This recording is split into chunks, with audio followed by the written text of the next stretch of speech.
I am Rob from iTech Pickers, and tonight it's time for an update on the coronavirus uh, outbreak in China and out of China now. Um, Now, of course, the given numbers uh, were are a little above 28,000. We are looking to be well past 30,000 by tomorrow night. The given number of deaths, 565. The given number of total recovered, 1,197. And of course, what I want to talk about is why a lot of people who are following this story uh, are saying that the numbers given, the numbers that you see here on the Johns Hopkins website, um, and these are the same numbers that are being passed around by the World Health Organization. It's the same numbers that are being like taken for granted by the CDC, which is the Center for Disease Control of the United States. Uh, I want to tell you that these numbers are complete rubbish, and many many other journalists and bloggers, YouTubers, uh, they will say the same thing. Now, I want to say that the numbers of cases outside China, they are accurate in pretty much all countries, but the numbers that have come from China since the beginning of this crisis, they just don't make sense. They don't add up, and I want to, I want to say something to the scientists from the Johns Hopkins Institute, which are, it's these people. They are like the people who are supposed to be in the known. They're supposed to be the smart people, and they're supposed to know stuff. And I just want to tell them, just look at the numbers that you put on your website, and take a calculator, and you will realize that what you put on your website does not make sense at all. It does not add up. It's mathematically, it's laughable. But you guys still put that stuff, and all you scientists, you all pass these numbers around like it's like it's the truth, and you tell us, the small citizen journalists, the small deplorables like me and a bunch of other YouTubers, that we don't know what we're talking about, and you are the experts. And I'm gonna show you some stuff, okay? If you look at it says the total number of deaths, 565. Total recovered, 1,197. Okay. And these numbers are kind of divided by countries or provinces or regions. Like in China, you have the Hubei province, and here the Hubei province. And the World Health Organization, they say on their website, I've just saw this today. They claim that the case mortality rate of the coronavirus is 2.5%. Now, can you explain to me why you have 549 deaths in Hubei province and 651 recovered in Hubei? Well, yeah, Hubei province. So that means the case mortality rate. If I just look at the numbers that don't add up, the numbers that you're telling us, that's like I don't know, like 47%. So you have a 40% case mortality rate, and I don't I don't believe that. If you look at the Ebola, we're talking about 25 to 50% for Ebola. So now you have, you know, like if the coronavirus, you have a 45% mortality rate. That's your numbers. That's the numbers you give to people. So can you like bring an explanation of this? But if you look at here,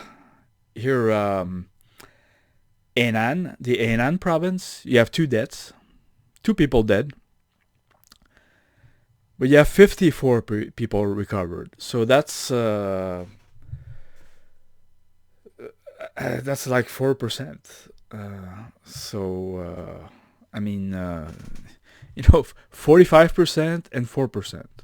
So, I wish you could at least explain your numbers because they don't make sense. And please once you find out what the real numbers are, please pass it on to the World Health Organization, who are telling everybody that they know stuff. They are the smart people. They're in control, and there's a 2.5% mortality rate, which I would say most people don't believe at all. So, from my assessment, I think it's about a 10% on average case mortality rate.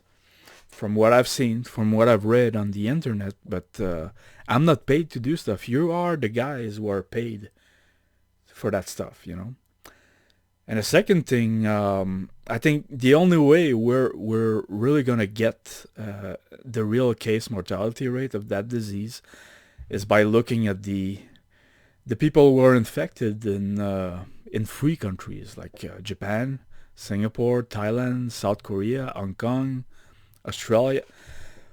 When we get a number of who died and who survived, then we will be able to assess that number. So far, in Hong Kong, one person died in Hong Kong, and I don't really have the numbers as far as recovery in Hong Kong. I think 1% recovered. I'm not sure about that. So they have 1% who recovered and 1% who died. So we don't have all the numbers, obviously. But if you look at the number of cases, there's 1% that's dead, and you've got 21 cases. That would give you like a 5% mortality rate. In Japan, 1% recovered out of 45. But and it's understandable that we don't have the information as far as the cases outside of China right now.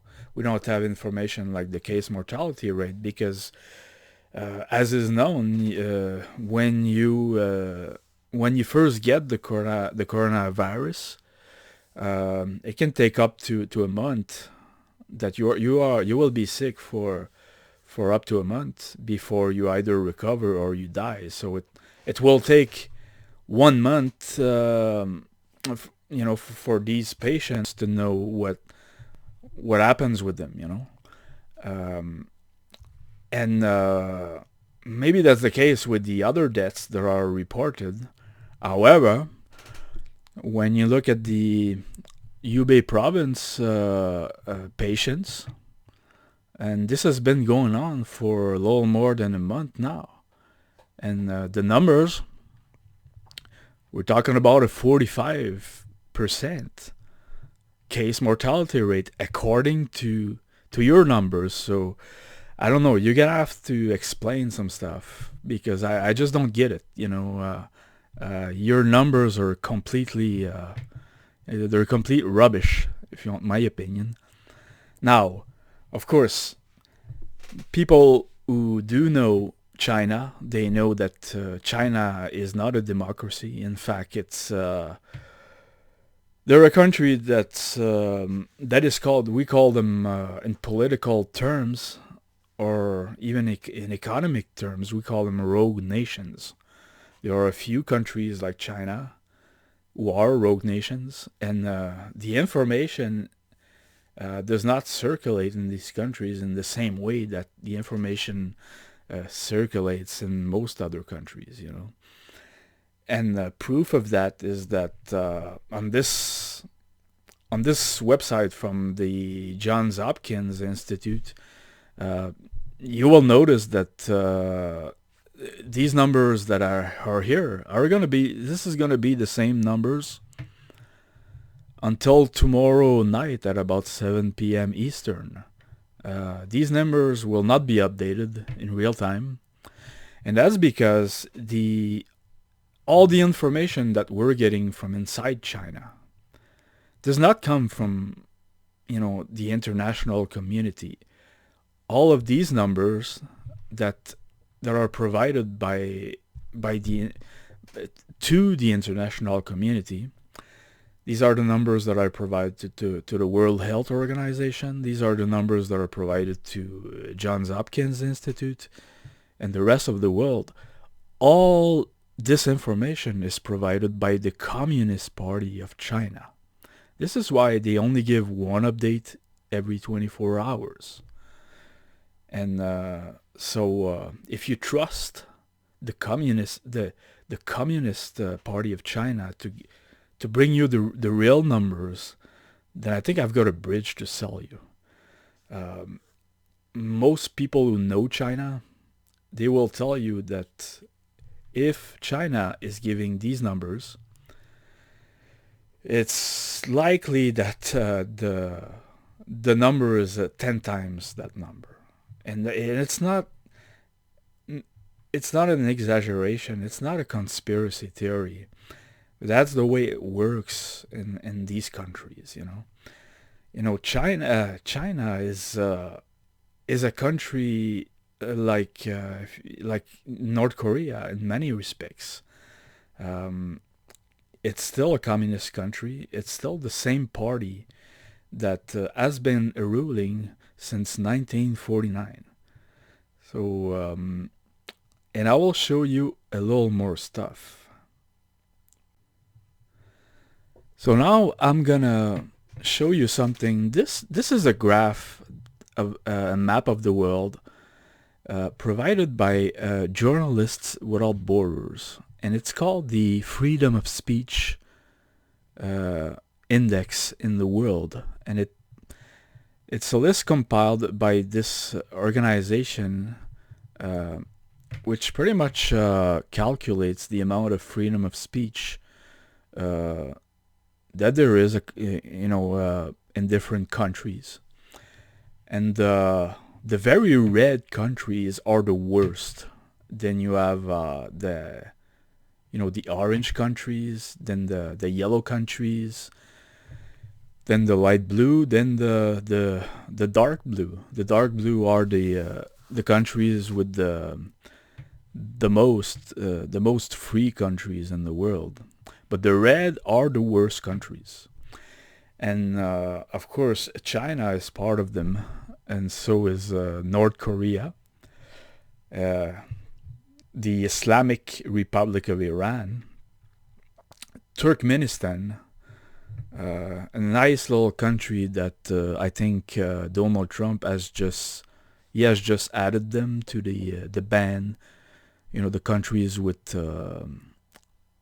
a travel ban. Of course, the Democrats they're completely pissed off by that because they want to see these nice people come into their country. Azerbaijan. Here you have the Syrian Arab Republic. Nobody's heard about Syria. Nothing's happening there. I wonder why their freedom of speech is silenced. Egypt. This country, Egypt, Libya, Sudan, Eritrea, Somalia. Here you have the Equatorial Guinea. I wonder why these countries are being labeled as countries with the least amount of freedom of speech in the world. Must you know? I'm pretty sure this this organization that has made this graphic, they're probably a bunch of racists. They're probably a bunch of Islamophobes. But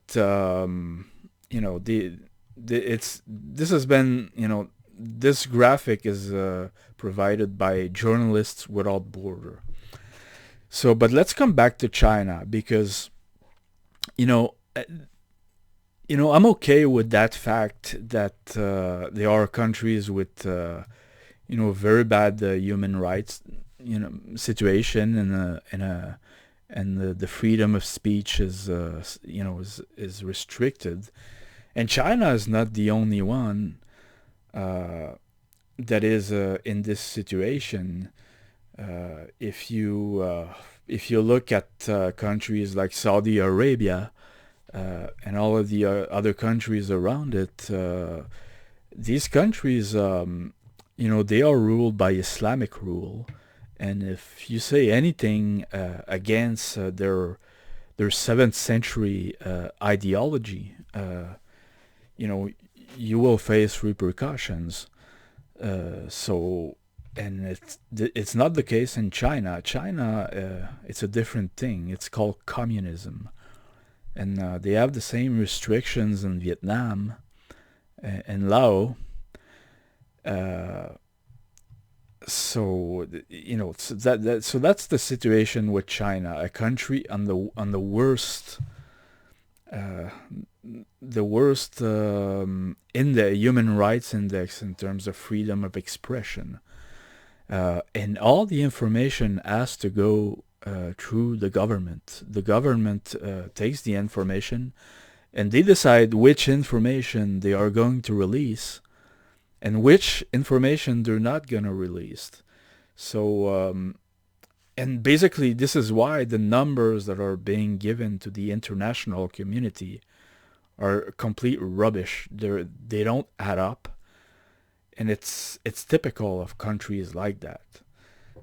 So, I'm confident with the number of 10 times what they're saying, but and in fact, I don't really care. I don't really care about China. I'm not an activist, and I think countries have the right to do whatever they want, and it's their people to change things if they want to change. But the big problem that I have is that the international community, the smart people, the rich people, those people who talk about people like me, like the little deplorables, the Joe the plumbers. They say that they know all the stuff and that we don't know anything. Well, they're getting their information from these regimes that restrict information. They don't have any boots on the ground to see what's really happening. And they take for granted the numbers that the communist regime is giving them. They make these graphics, these websites, and they're organizing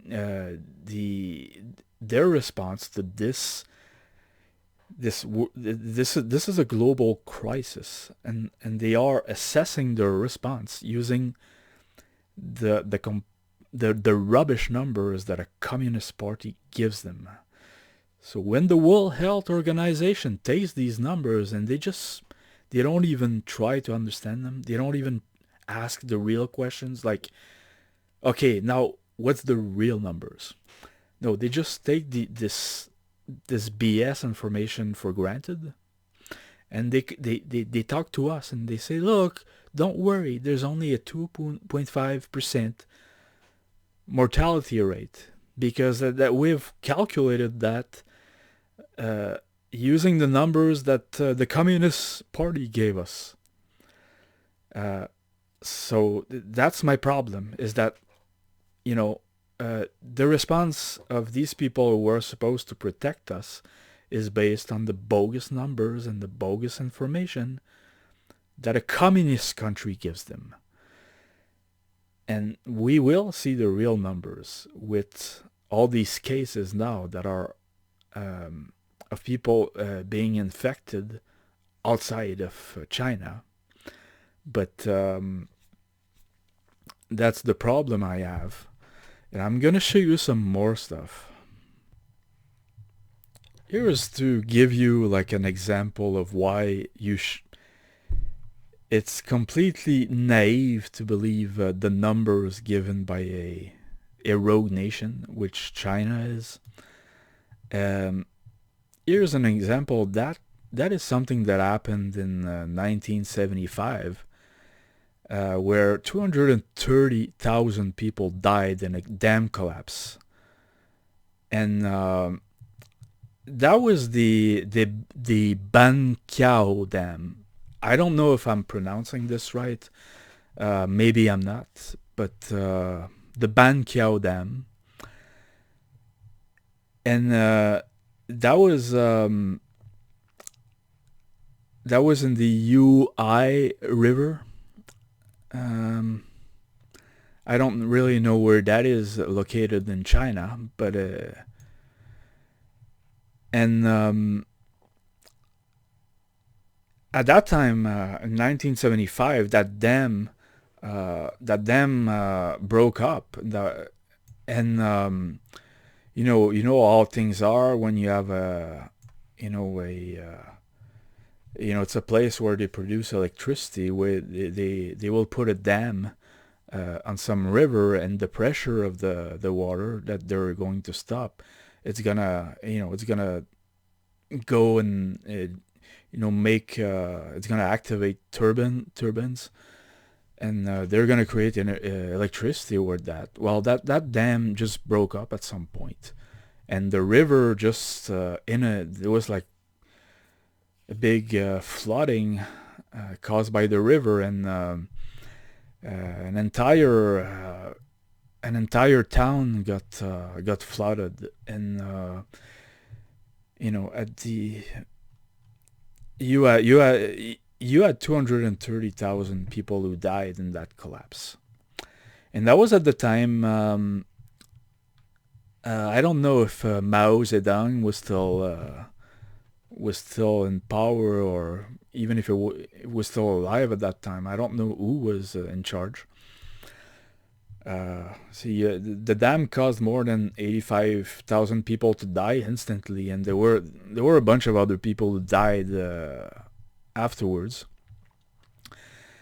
And a terrible disaster, but yet the international community only became aware of that many years later, and even people who lived inside China at the time, they never had any news of that happening, even though it happened.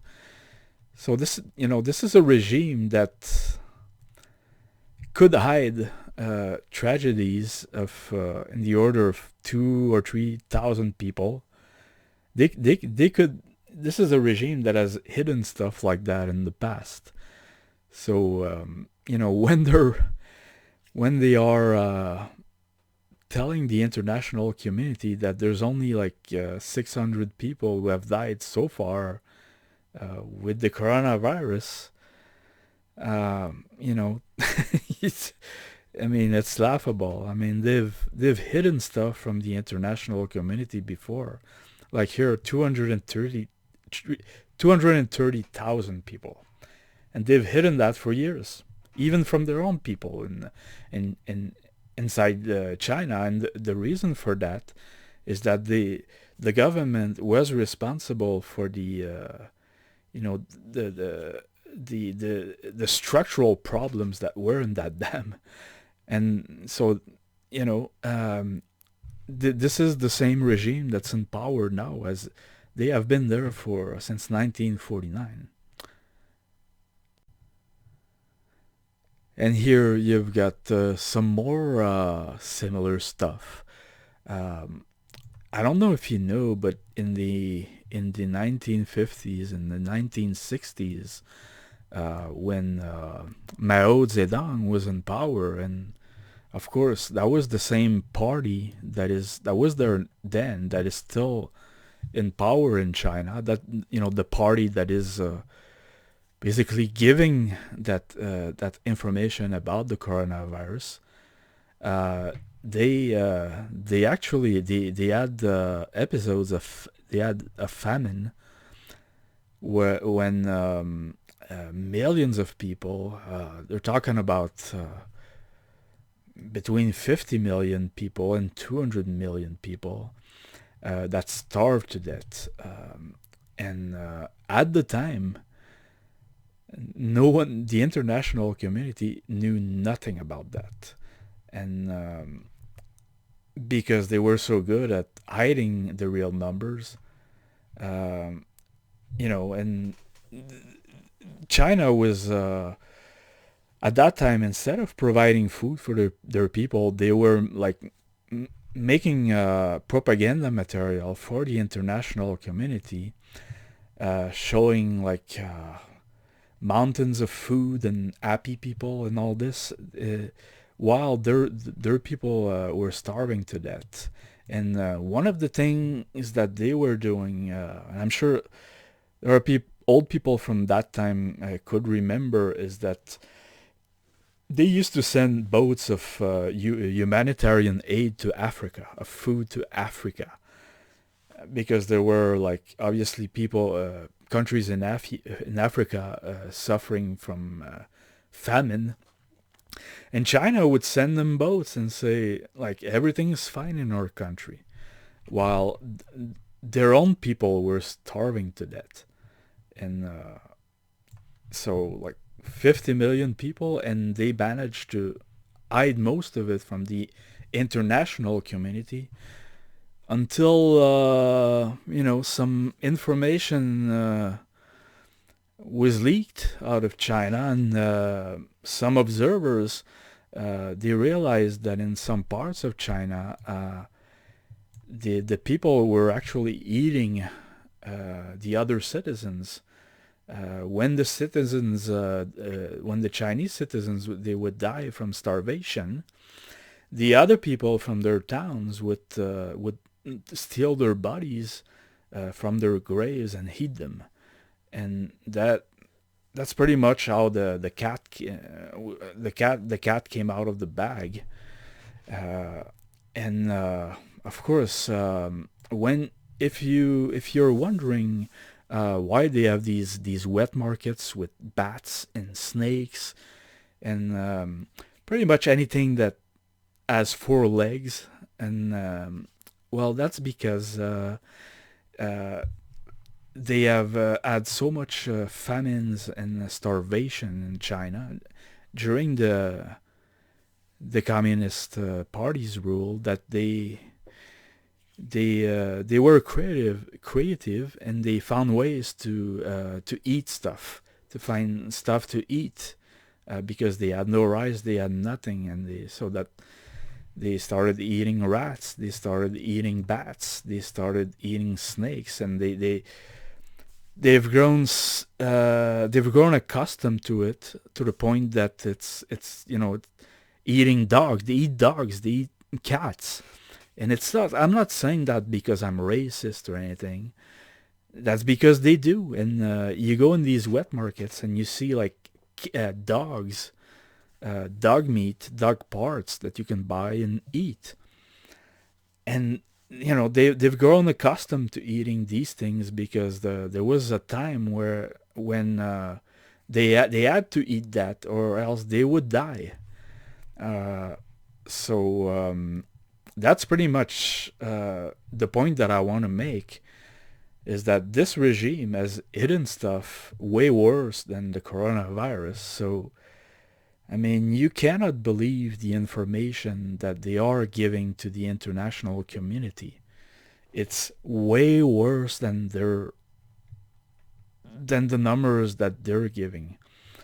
But you will only find out about this, in a month or in 2 months.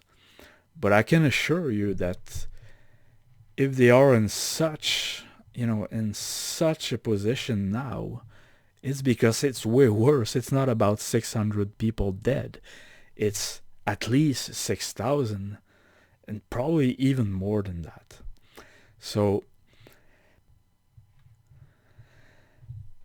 I don't know about this, but this is just a rumor from now for now. But there are rumors around, and I wouldn't be surprised because again, it's a rogue regime, and that's how they solve problems.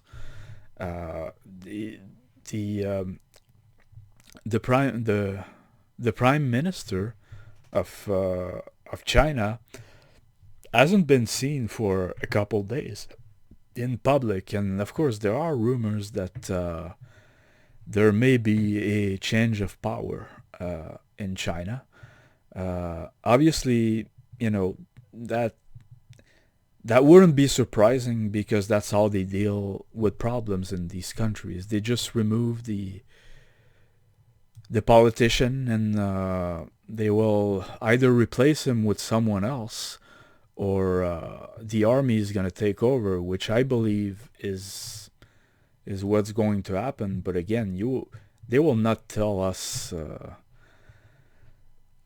what's really happening. But there are rumors floating that there is some kind of a regime change because of the situation that is so bad. And I you know we know that it's much worse than the numbers that they're giving us, but it seems like no one in the international community has the guts to ask the real questions.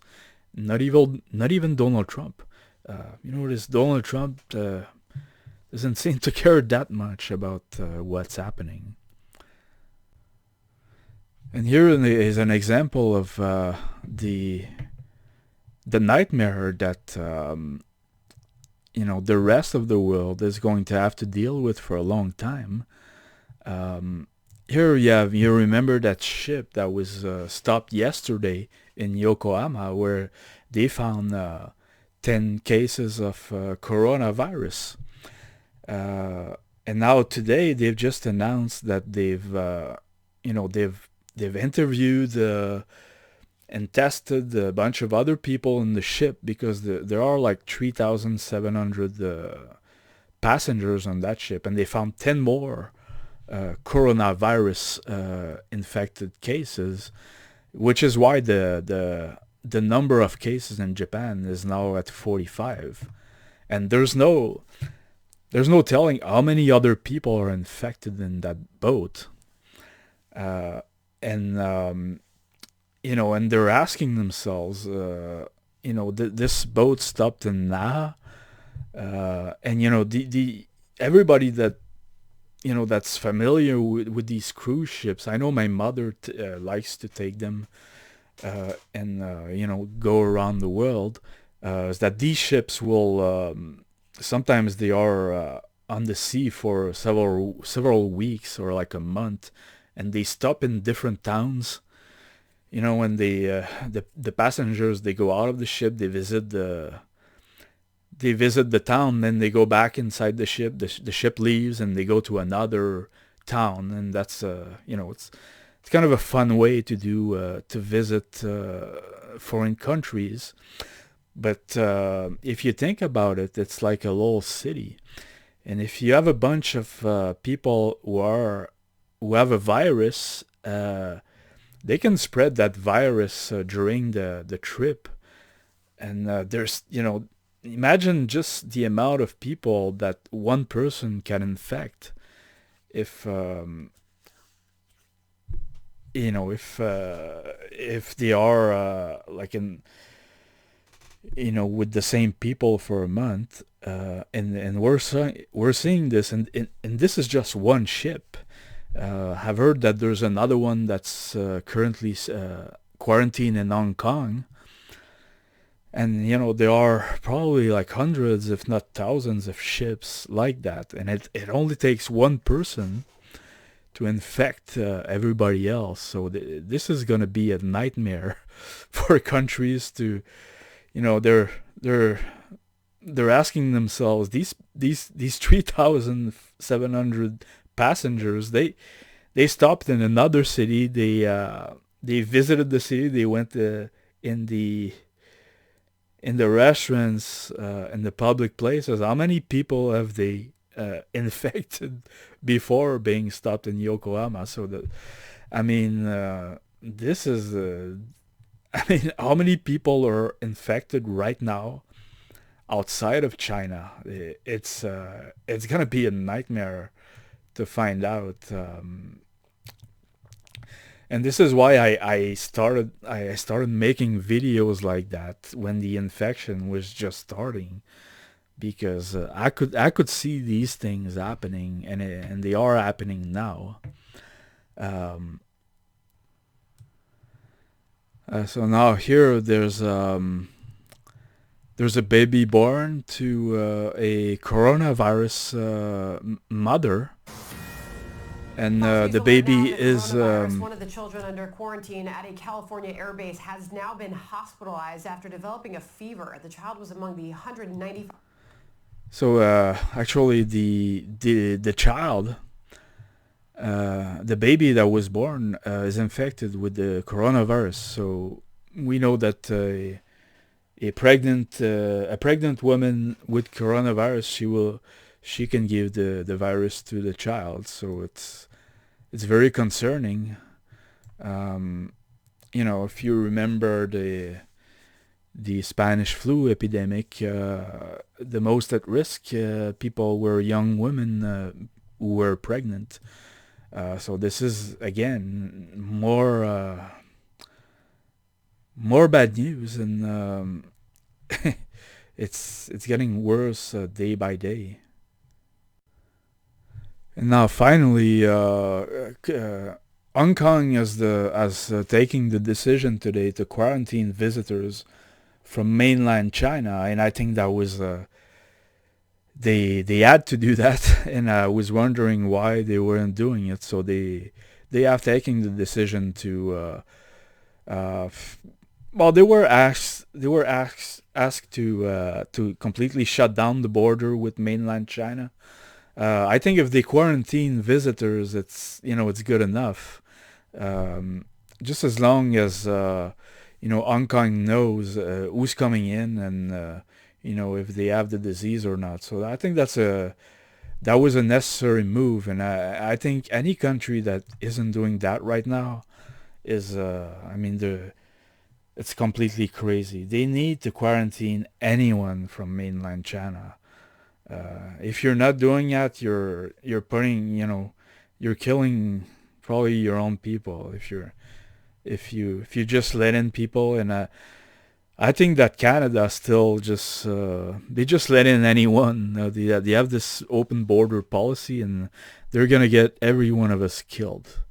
So look, I wish all you people stay safe. Of course, as I told you yesterday, you really should buy masks and sanitizer and all and gloves and all these things, because the way things are uh, the way things are happening, it's just a matter of time before that infection is going to spread, even in countries like the U.S. and Canada. I mean, we don't know just how many infected people have come in from China here since the beginning of all this. So we're gonna have epicenters, and infections here. It's just a matter of time. So just be prepared, because that I'm pretty sure it's gonna accelerate. So be safe, and if you like my channel, please subscribe to my channel. Uh, Put a like on the video if you like it. If you don't like it, then just put a thumbs down. But so I'll come back with an update tomorrow. So see you soon.